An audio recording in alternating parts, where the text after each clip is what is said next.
What's up, Broncos country? Are you ready for what I'm about to reveal here? Because what's about to happen in Las Vegas could completely change the trajectory of this season. 10 wins, 2 losses, 10 straight victories. And now the team faces that opponent again who nearly caught us off guard a few weeks ago. But hold on, because this time there's one detail that changes everything. A player who was out is back, and the defense that was already deadly just got even more lethal. Want to know who? Stick with me till the end, because this information will make you understand why this game could be the most brutal declaration of dominance the team will make this season. And look, I'm not exaggerating. The numbers prove everything. Week 14 has arrived, family. And you know what that means? Another chapter of the AFC West's oldest rivalry is about to be written. The Denver Broncos, with 10 wins and just 2 losses, traveled to Allegiant Stadium to face the Las Vegas Raiders, who are suffering through a campaign of 2 wins and 10 losses. But don't be fooled by the difference in records, because when it comes to divisional rivalry, anything can happen. Remember the last time these two teams met? Week 10, Thursday night game, and the score was way too close for any fan's comfort, 10-7 our way. It was a slugfest, a defensive battle, where every yard gained felt like an all-out war. The Raiders' offensive line managed to minimally contain the team's deadly pass rush, and we suffered more than we should have. But you know what the big problem was that night? Pat Surtain, too, was out, injured with a pectoral issue. Now pay attention to what I'm about to tell you, because this completely changes the game. Pat Surtain, too, is back. The 2024 Defensive Player of the Year returned to the starting lineup, and guess who he'll have to cover? Brock Bowers, the Raiders' sensational rookie tight end who, the last time he faced the team, had 8 receptions for 97 yards and a touchdown. But here's the kicker. Most of that production came in the first half. Know why? Because at halftime, the team made a tactical adjustment and put Pat Surtain on him. Result? Second half, completely shut down. So imagine now, Broncos country, with Pat from the start of the game, glued to Bowers, taking away the only real offensive weapon the Raiders have. Because, let's face it, after they traded Jacoby Myers to the Jacksonville Jaguars, only mediocre receivers remain on their roster. No legitimate threat on the outside.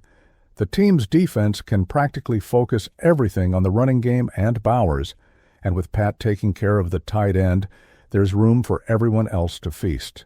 And speaking of defense, let's talk numbers because they don't lie. The team's defense is ranked number 2 in defensive impact score. Know who's ranked 30th? The Raiders' offense. It's like putting a war tank against a baby carriage. Las Vegas's offensive line is, without exaggeration, considered the worst in the entire league. And guess who's waiting for them? A pass rush that's among the most feared in all the NFL. The experts are predicting the team will easily cover the 7.5-point spread. Computer simulations give 71.3% confidence in the victory and 57.5% chance of covering the spread. The projected score? 26-15 our way. But will it really be that easy? Look, I'll be honest with you here. The team has a history this season of playing with fire. All 12 games so far have had moments where the team was trailing on the scoreboard. Just last week against Washington, it took overtime to secure the victory. So yes, there's that possibility of making things more dramatic than they need to be. But against the Raiders, with their offensive line completely broken, hard to believe they'll be able to impose any kind of real difficulty. Let's talk about trends, too, because they tell the true narrative of this season. The team is undefeated. The last loss was way back, and since then, it's just win after win. Meanwhile, the Raiders have lost 6 straight games and are on a devastating streak of 10 consecutive losses within the AFC West division. 10 losses? They can't win a divisional game even if their lives depended on it. And there's more. The under has been the sure bet when it comes to the team. In 14 of the last games, 10 went under. Why?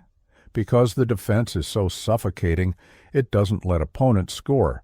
In the first matchup between these teams, there were only 17 combined points in the entire game. More points are expected this time, but even so, with two solid defenses and the Raiders' offense completely stalled, the under continues to be the smartest bet. Now, Broncos country, let's talk about what's really at stake here. It's not just another win. It's not just completing the sweep over the Raiders for the season. We're talking about the race for the AFC's first seed. That's right, the possibility of having home field advantage throughout all the playoffs is on the table. And to achieve that, the team needs to keep winning, especially against inferior opponents like the Raiders. And hey, family, if you're enjoying this content and want to stay on top of everything happening with our team, go ahead and subscribe to the channel. Turn on the notification bell because every day there's new content, deep analysis, and everything happening with Broncos country. Don't miss out. Let me explain something here that a lot of people don't understand about this point in the season. When you're fighting for the top of the conference, every game matters. Doesn't matter if it's against the worst team in the league or the best. One stumble here, one silly loss there, and suddenly you've lost the home field advantage that could make all the difference in January. The Raiders are fighting for the first overall draft pick.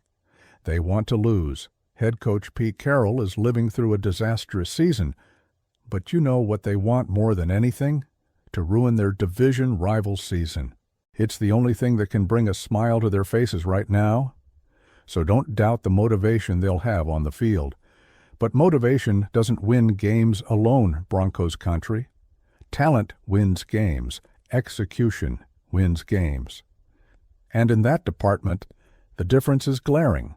Bo Nix, the rookie quarterback who's having a sensational season, will have much more room to work this time. In Week 10, he didn't have one of his best games, but with the defense dominating the line of scrimmage and creating turnovers that result in short fields, he won't need to perform miracles. Speaking of turnovers, that's the key to the game. The Raiders' offensive line is so weak, it's just a matter of time before their quarterback is on the ground. Fumbles, interceptions, sacks, everything will happen. And each turnover is a golden opportunity for the offense to capitalize on short fields and put points on the board. There's an interesting tactical detail that could happen in this game. The defense might use a dime formation disguised as nickel when Pat Surtain is covering Bowers. This would keep another defensive back on the field at the same time, giving even more flexibility to cover any desperate attempt by the Raiders to find some hole in the coverage. It's tactical chess at the highest level. And here's something curious. Historically, the Raiders have done well against the spread when playing at home against the team. 8 wins and 1 loss covering the spread in the last 9 home games against us. But know why that doesn't matter at all now. Because those were different teams, different seasons, different circumstances. The current team is different. The mentality is different. The talent is different. Let's talk about the defensive line because it deserves special recognition. Nick Bonitto was favored to win the Defensive Player of the Year award. Despite Myles Garrett taking the lead in that race, Bonitto continues having an absolutely dominant season. Along with the rest of the line, they're going to make the Raiders' quarterback's life complete hell. The game is scheduled for 4:05 p.m. Eastern Time and will be broadcast nationally. The whole world will be watching. It's the perfect stage to make a statement to show that the team isn't just satisfied with being in the playoff hunt, but wants to dominate from start to finish. Now think with me, Broncos country. If the team gets this win and gets it convincingly, it sends a message to the entire conference, a message that says, we're here, we're serious, and we're going to fight to the end for the first seed. It's about momentum. It's about confidence. It's about building something special right at the right time of the season. And there's another important factor. 3 of the last 4 regular season games will be at home. Huge advantage. The crowd. The weather. Everything favors us. But for that to make a difference, you need to reach that final stretch with an immaculate record, or at least with the minimum number of losses possible. And that means not slipping up against teams like the Raiders. Some analysts are saying there's a possibility of an upset, that the 2-10 team could surprise the 10-2 team. Know what I say to that? Nonsense. Complete nonsense. The Raiders don't have the tools to compete at this level. Their defense is crumbling, especially against the pass. The offense has no rhythm whatsoever, can't move the chains, can't convert third downs. The only guy who's even minimally concerning is Max Crosby, who continues to be an elite defensive end. But one player alone doesn't work miracles. The team's offensive line, which has had its ups and downs this season, should be able to neutralize him with double teams and specific schemes. And with the running game working to control the clock, Crosby will have fewer opportunities to cause havoc. Here's an interesting statistic. The team is 4-8 against the over the season. Know what that means? That the games have been low-scoring because the defense simply doesn't allow opponents to score freely. And when the under hits in 80% of your games, you understand you have a truly elite defensive identity. Another crucial point, the team is coming off an emotionally draining game. Sunday night, overtime, dramatic victory over Washington in front of the whole country watching. That kind of game drains energy, drains focus. But know what helps recovery? Playing against a clearly inferior opponent. It's almost like a recovery game where you can control the pace, not force anything, and still come away with a comfortable victory. And let's be fair to the Raiders for a second.